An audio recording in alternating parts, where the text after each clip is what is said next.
Welcome to Large Passenger Van and Vehicles Driving class. This online course provides you with techniques that will be helpful in keeping you safe on the roadway. The intent of the course is to refresh and upgrade your defensive driving skills. Upon successful completion of this online class, you must then complete the classroom driving portion of the course to be able to operate an Iowa State large passenger van.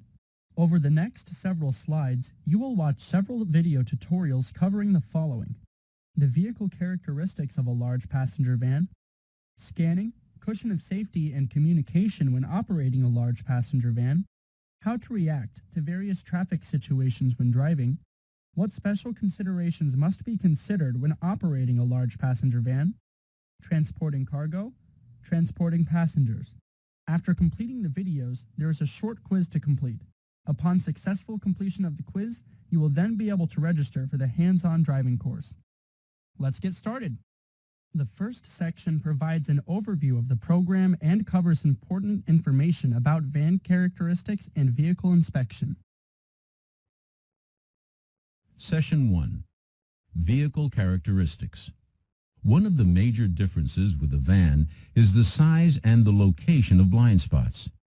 If you have been driving vans for a while, you have probably learned from experience that the blind spots to the side and rear are areas that you must always be aware of. However, you need to check out your specific van for extra blind spots that may be created by equipment and other obstructions, in addition to the normal blind spots that are created by the van itself. Look at this situation. It shows that the driver, with a quick glance, might not see the pedestrian. We will discuss other blind spot situations throughout the course. Because vans are higher, they have a higher center of gravity and can experience rollovers. You must take this in consideration and slow down as you approach sharp curves and turns. Also, when a van is loaded with passengers or equipment, it is heavier, so the acceleration is slower and its stopping distance is longer. The same van, for example, may change characteristics throughout the day, depending on loading and unloading schedules. Be proactive and compensate for these differences. Van inspection. Be certain to follow your organization's procedure for checking out your van before your run starts, and perhaps again at the end of your shift, noting items that should be corrected. Your inspection begins as you approach the van. Look underneath for excessive leaks or loose parts, such as a hanging muffler. During your walk-around, check all the glass, lights, and any compartment doors. Check the condition and pressure of all the tires. The most accurate way to check the tread depth and tire pressure is by using a tread depth indicator and a pressure gauge. Homemade devices and kicking the tires are not accurate. Tire pressure is extremely important.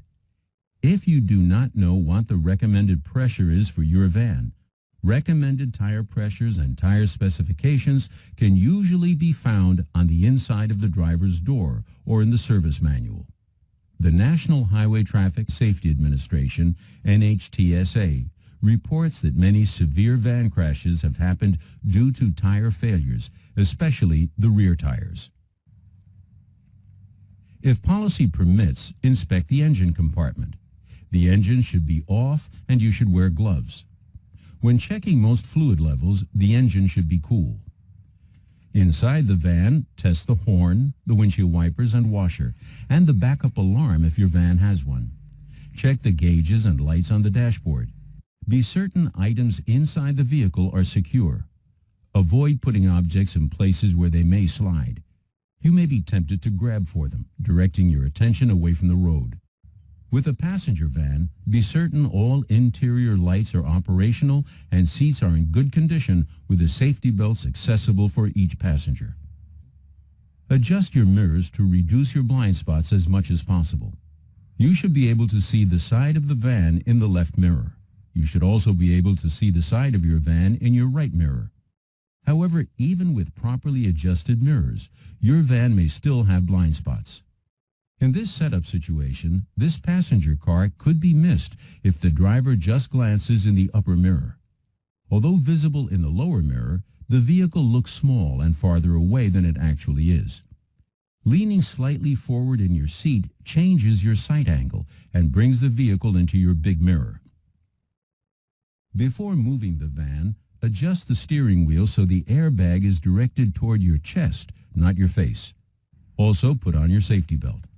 Make sure the doors are locked, and if you have passengers, do not move until everyone is buckled up.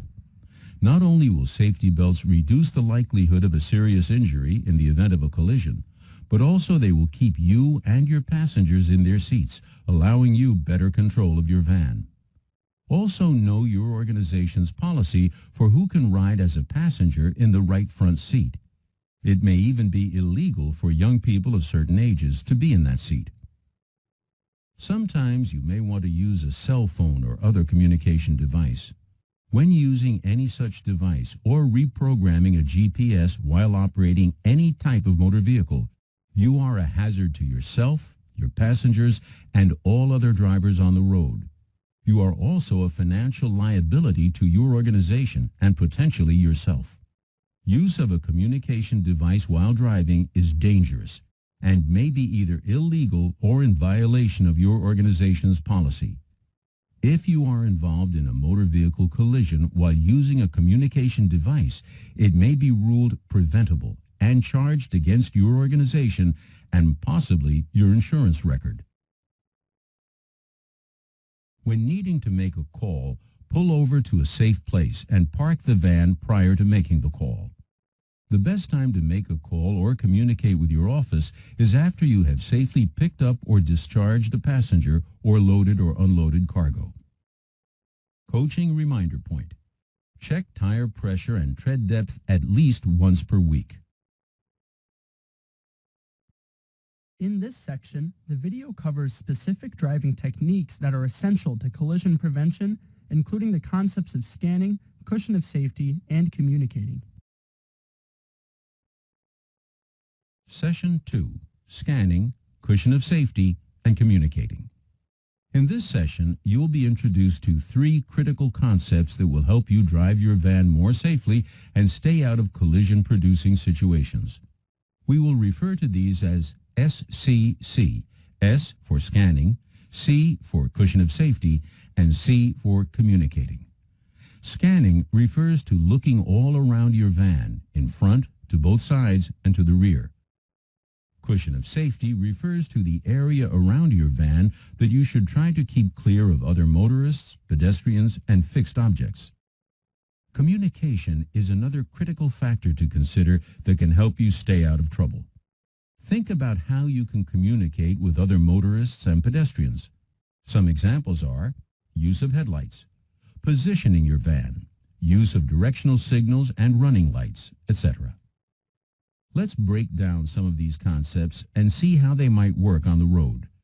First is the area to the front of the van, the area over which driver safety specialists say we have the most control. As a general rule, in ideal conditions with dry paved roadway, you should try to stay at least 4 seconds behind any vehicle directly ahead. To check your following distance, pick out a stationary object, such as the overpass.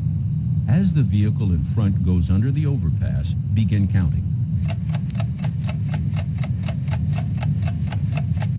If you can count to 1,004 before reaching the overpass, you are maintaining at least a 4-second following distance. You may be thinking a 4-second following distance is way too much, but you will probably change your mind when you understand how your total stopping distance is calculated. Your total stopping distance is determined by 3 major factors. The first is perception distance, the distance your van travels from the time you spot a problem until you recognize the problem as a hazard requiring your action. Average perception time is approximately 1 3/4 of a second.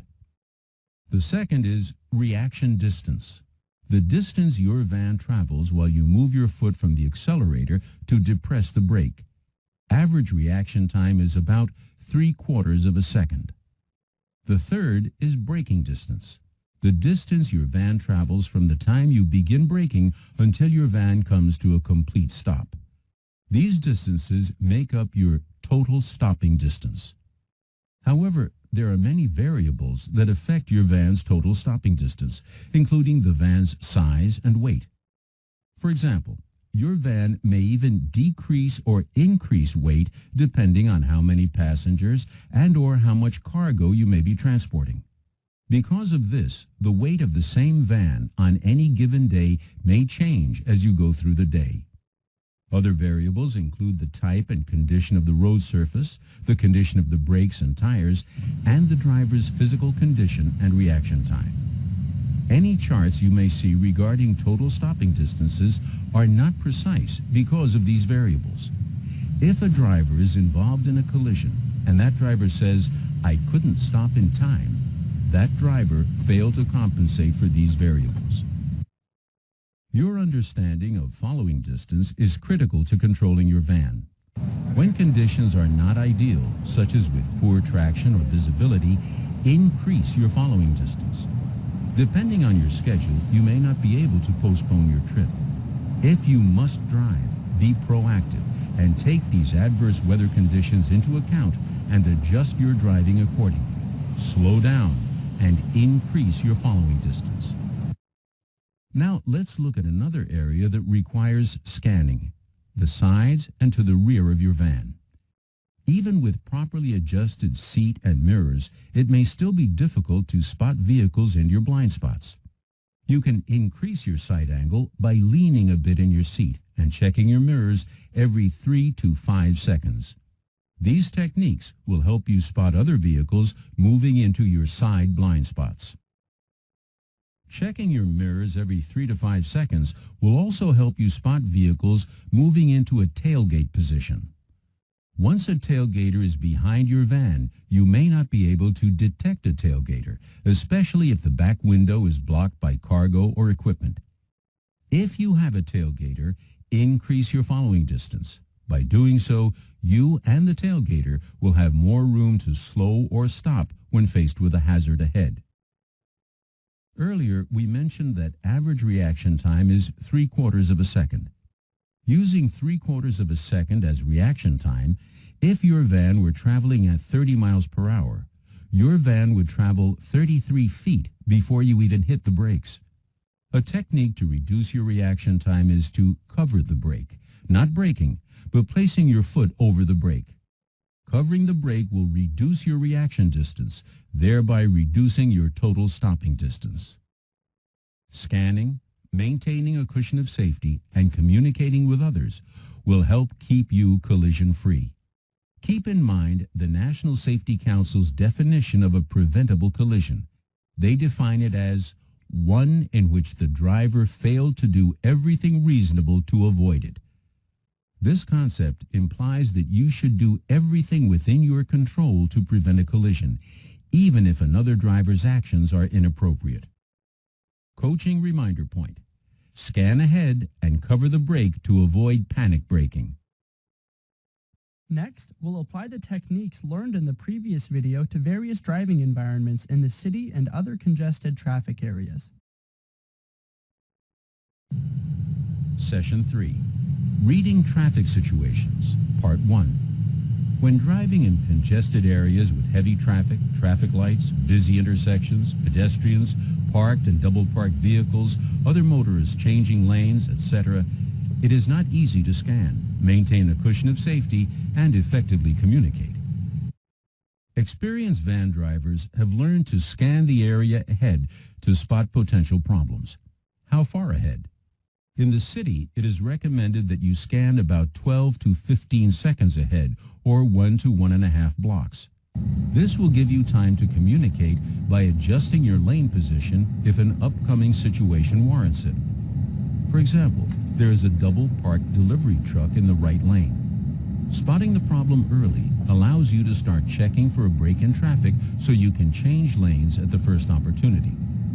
Your scanning also spots the brake lights of the vehicle parked at the corner, and his pushing out does not catch you off guard. You are also aware of the white van backing into a parking space on your left. Your long-distance scan picked up these hazards, and you were able to adjust your driving to minimize the problems. Usually, when drivers hear the term blind spots, They think of their own vehicle's blind spots. However, experienced van drivers have learned that other drivers' blind spots can also be a problem. They use a technique to detect whether or not they are in another driver's blind spot. As a general rule, if you can't see the other driver's inside rearview mirror, that is a clue that you may be in that driver's blind spot. If that driver has clothes hanging or passengers seated in a way that blocks the inside rearview mirror, that driver can't see you. Adjust your position or your speed to get out of the other driver's blind spot. Even in less congested environments, don't focus on any single hazard. On the right, the front wheels of the minivan are turned out. Is there a driver behind the wheel? Farther down the street, the sport utility vehicle is angle parking. Are there backup lights of any of the other vehicles on? Remember, when angle parked, a driver's view of oncoming traffic is blocked by the other parked vehicles, and the driver will have to start backing to get a better view. Move a little to the left of your lane, keeping some space on the left since the oncoming traffic is next to the center lines. Did you spot the backup lights of the red car inching out of the parking space so the driver can get a better view of oncoming traffic? But don't focus on only one hazard. Are these other parked cars starting to back out? Did you notice the oncoming driver on your left who suddenly stopped? Why did the driver stop? There can be multiple hazards in any environment. Regarding jaywalkers, you may be tempted to stop and wave a jaywalker across in front of you. Don't do it. You can't control the actions of other drivers approaching from both directions. Drivers behind you may not realize why you have stopped and may decide to pass you right into the path of the jaywalker. Of course, if pedestrians are in a crosswalk situation, you must follow state or local requirements. As you enter a block, check the status of the upcoming traffic light. This will help you scan and plan for potential problems at the upcoming intersection. If the light is green when you enter the block, anticipate that it may change by the time you get there and move your foot over the brake to slow your van. By checking the light ahead, you will have a clue about when the light might change. If the light turns red, you can avoid sudden braking by slowing gradually, well before the crosswalk. When stopping at an intersection, stop before the stop line. If you find that you have stopped beyond the stop line, don't back up. Pedestrians may be crossing behind your van, or a car may have stopped close to the rear of your van. If you stop behind another vehicle, stop far enough behind so you can see the other vehicle's rear tires and a bit of pavement. In a van that does not have a protruding hood, you will have to judge the distance. In this position, you will have room to move around the vehicle if necessary without backing up. Let's look at this situation. As you approach the intersection, you spot a parked vehicle's backup lights. As the parked vehicle continues to back, you cover your brake. The vehicle ahead is forced to stop just across the intersection. By anticipating the hazard, you are able to stop safely before the intersection to wait for the situation ahead to clear. If you are turning right at the intersection, signal well in advance of the turn. Most states require signaling at least 100 feet before your turn. However, be aware that your signal may be confusing to others. For example, you may be turning right at the upcoming intersection. But in this case, there is an entry road into a shopping area on the right before the intersection. The driver waiting to exit might cut in front of you, thinking that you are turning into the shopping area. Another driver could cut in front of you to enter the shopping area, and a vehicle from behind could cut you off to make a right turn at the intersection. And there is another entrance exit even closer to the intersection. Covering the brake and scanning ahead and behind are critical to driving defensively in this situation. In this situation, the driver prepares for the right turn by signaling early, slowing and moving to the right. As the driver makes the turn, she scans ahead and spots a tow truck that has stopped in the road. Because her view of the road is blocked, she stops and waits until she can see that the road is clear. Only then does she signal, check mirrors, and move around the tow truck. Making a left turn across a traffic lane is a dangerous maneuver, one that results in a high percentage of collisions. Try to avoid making left turns if possible, and try to plan your route to avoid these situations. If you must wait for oncoming traffic to clear, wait with your front wheels straight ahead. Don't turn them to the left in anticipation of the turn. If another vehicle were to hit you from behind, you could be pushed into oncoming traffic. And when turning left, if you have a choice of two designated left turn lanes, choose the lane to the right. In this position, you will keep other vehicles out of your right blind spot, and you will be able to track vehicles on the left. Coaching reminder point: keep your speed down. Traveling over 50 miles per hour while on curved roadways increases your chance of rollover. We've discussed the importance of scanning, cushion of safety, and communicating, and we have applied these in city-like or congested areas. In this session, we'll discuss how these concepts can help on multi-lane roads, highways, and rural areas. Session 4, Reading Traffic Situations, Part 2. Highway driving may not seem as complex as city driving, but the high speeds raise the stakes considerably.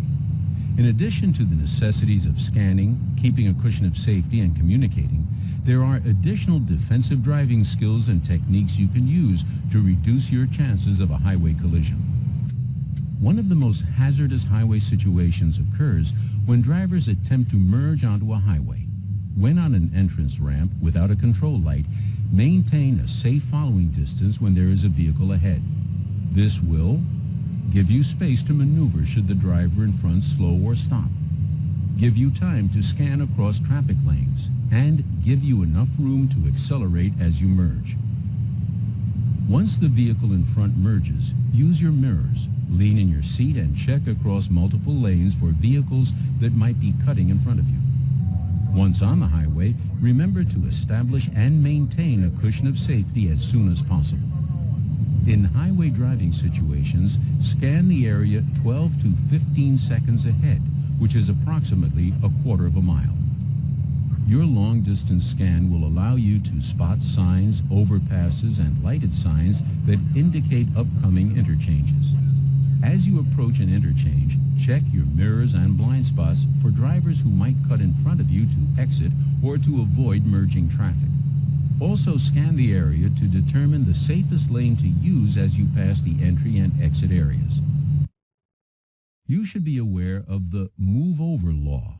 This means if you see an emergency vehicle with lights on at the side of the road, you should move over one lane. Anytime you change lanes, signal, check mirrors, lean in your seat, and check over your shoulder for other vehicles. If you cannot move over safely, you should slow to approximately 20 miles per hour until you pass the emergency vehicle.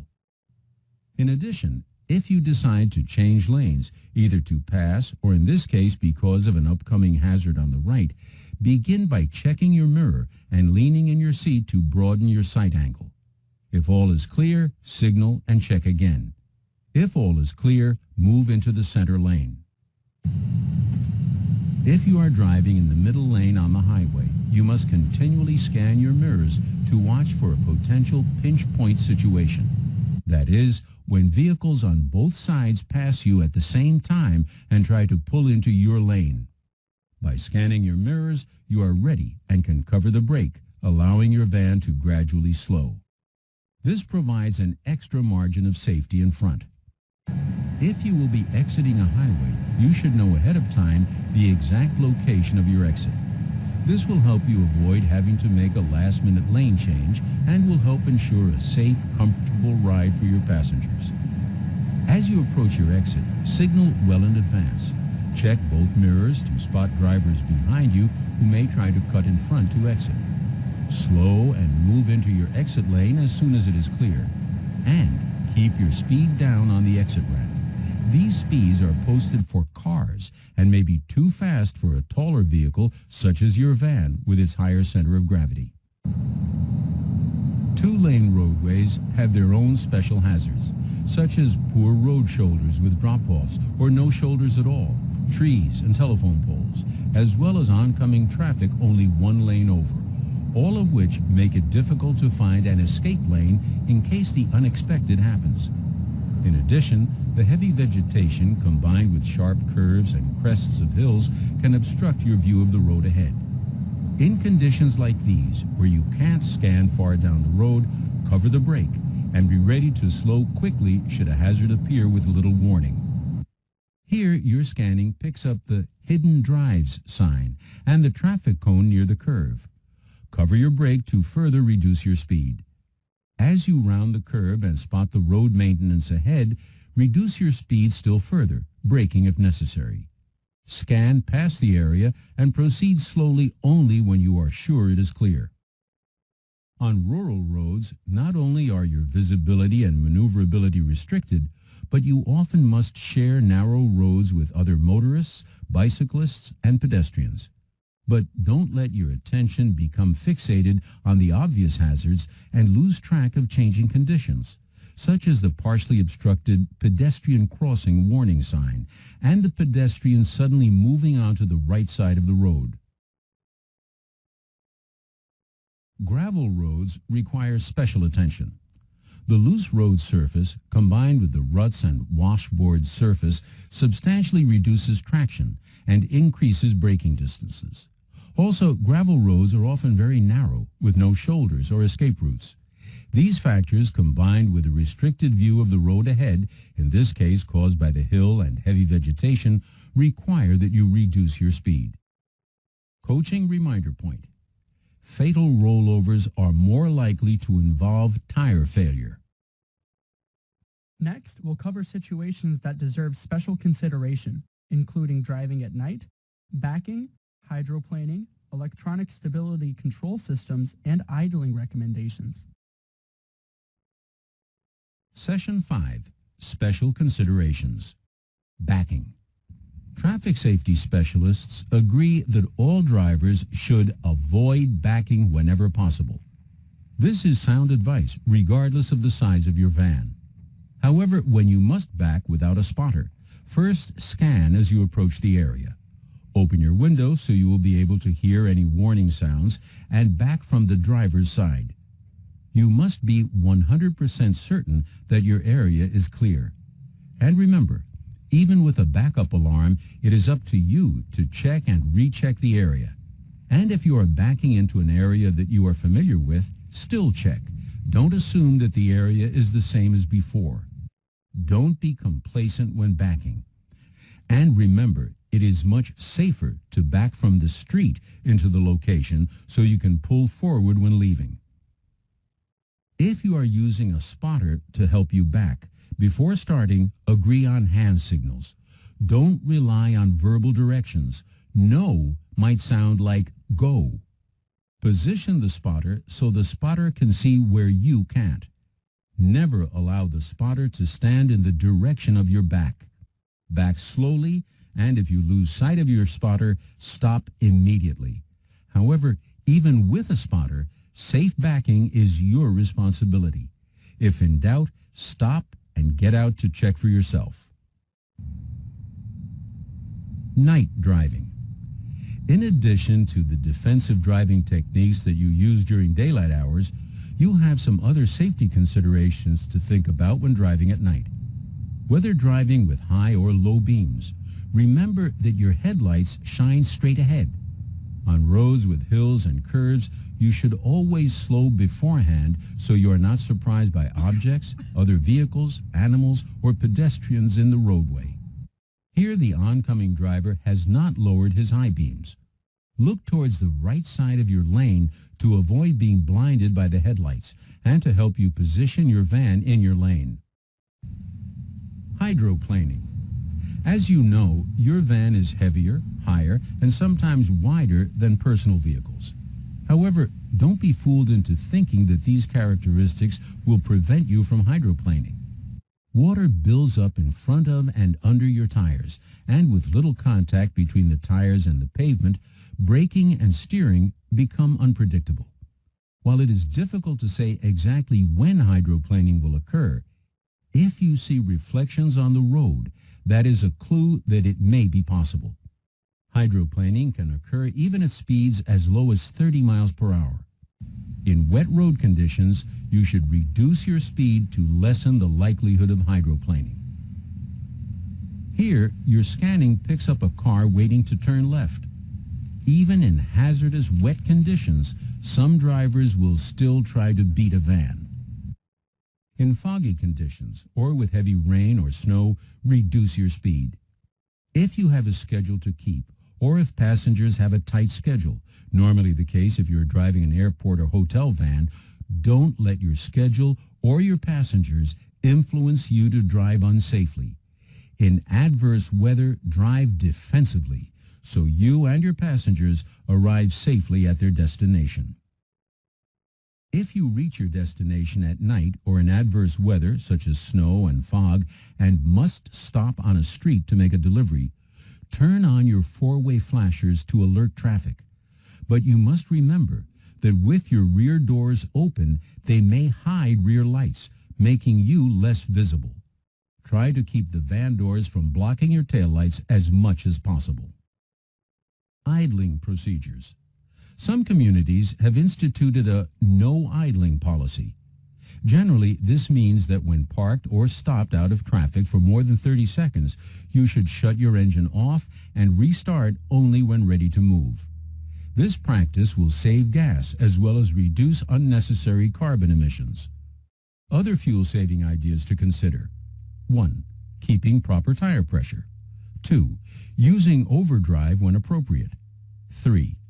Only using roof rack storage compartments when absolutely necessary. Electronic stability control and anti-lock braking system. Some vehicles are equipped with technology that can help you maintain control of your van when conditions are less than ideal, such as when driving on wet, icy, or loose surfaces.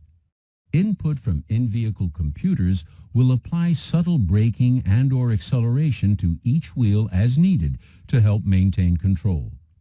One such system is called StabiliTrack. Here we see a demonstration that simulates an object on the roadway that forces the driver to move out of the lane and then return. The van is not equipped with StabiliTrack.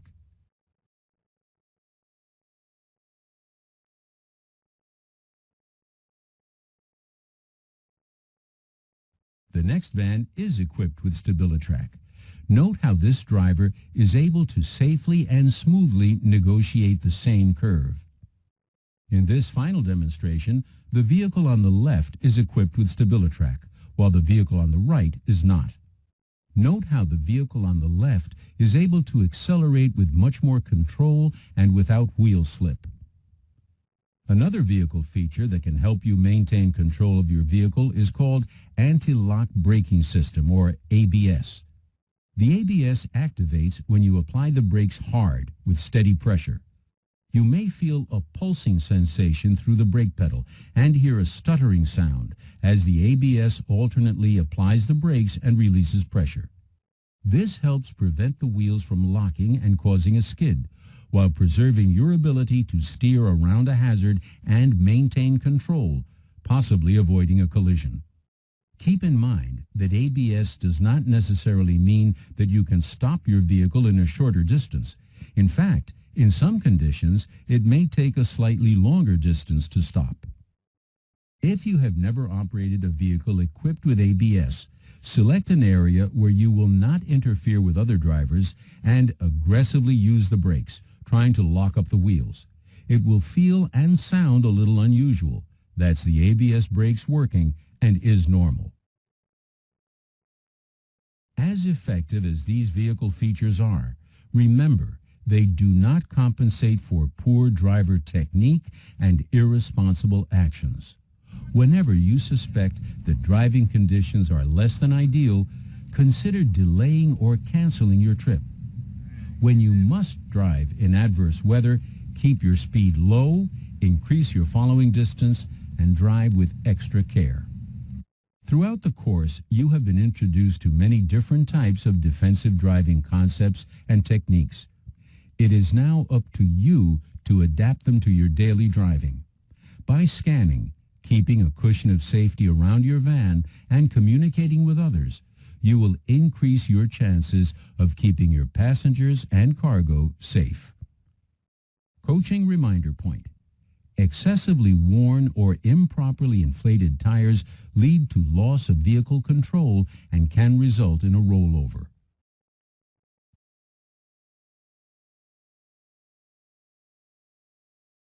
This section covers specific considerations and instructional points for drivers who transport cargo. Transporting cargo. In addition to the safe driving techniques already covered, there are some additional techniques to follow if you transport cargo. Whenever you drive the same route each day, or different routes, try to know the location of the next delivery or pickup in advance. Looking for an unfamiliar address or road while driving can be dangerous because your attention is focused away from the road, traffic, and pedestrians. If you do have to search for a location, compensate by increasing your following distance to give yourself extra stopping distance. Only briefly glance for addresses or street names.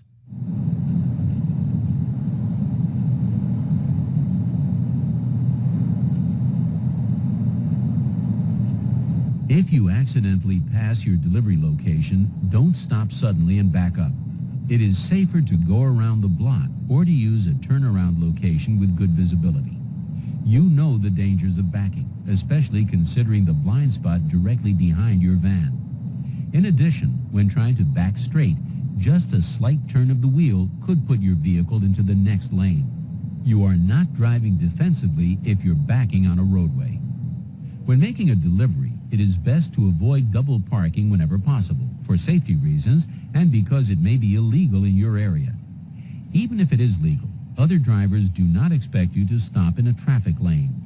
However, if you must double park where permitted, signal well in advance of your intended stop. Check along the parked traffic to be sure your path ahead is clear, and then move to the right side of your lane. Slow gradually to give drivers behind extra time to adjust to your stopping. Once stopped, turn on your four-way flashers, set your parking brake, turn off your engine, and take your keys. If you must get out on the street side, check traffic before opening the door.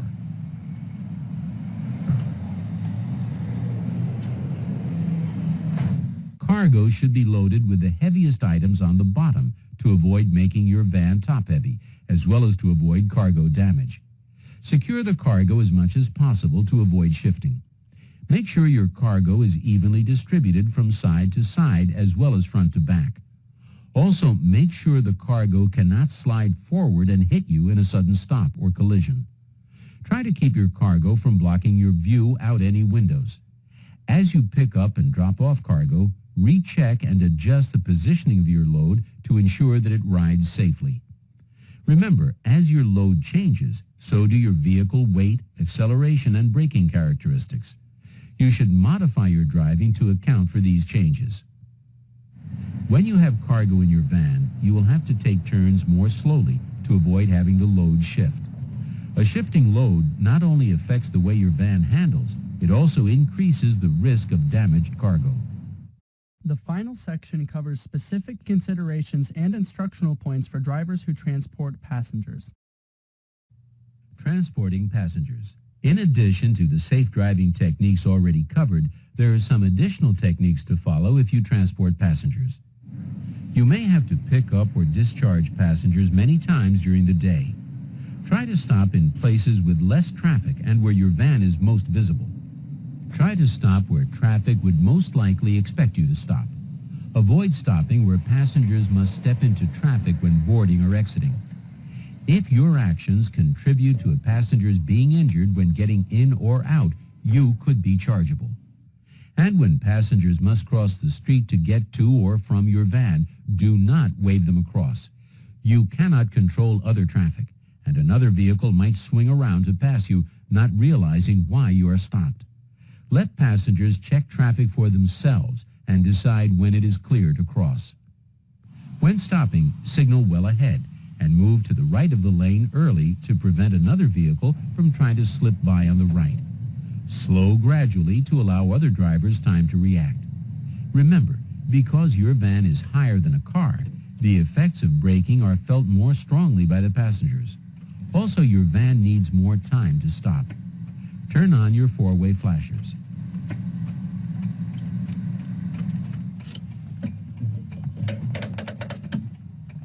If you have to get out on the street side, check traffic before opening the door.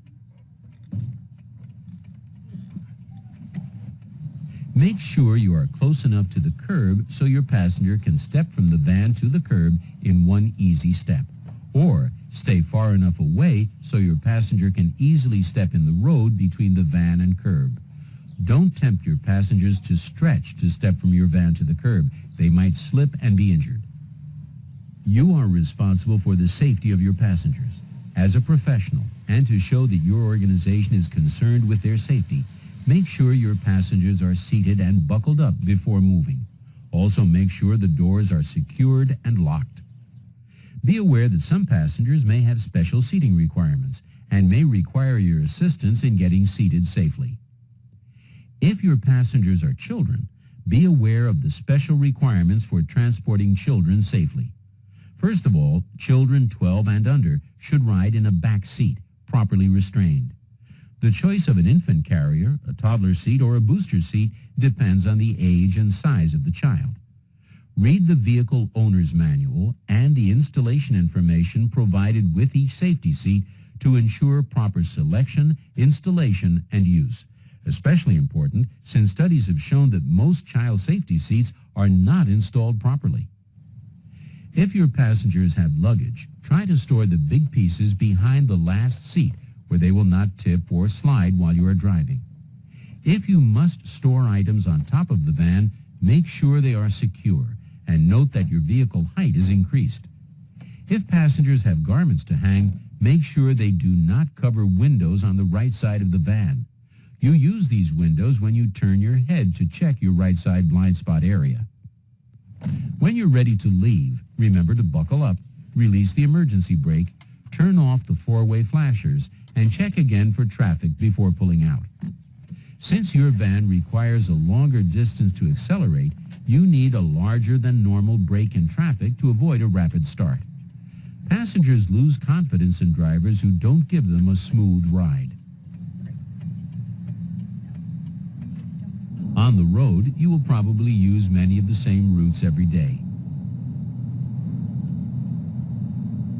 You should be able to access high-occupancy vehicle lanes if they are available in your area. Of course, you must have at least the minimum number of passengers on board. Position your vehicle to enter these lanes well in advance of the entrance point. Last-minute lane changes can frighten your passengers and may cause a collision.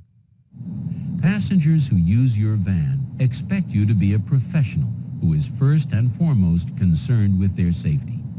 It is your responsibility not only to get them there safely, but also to give them an enjoyable.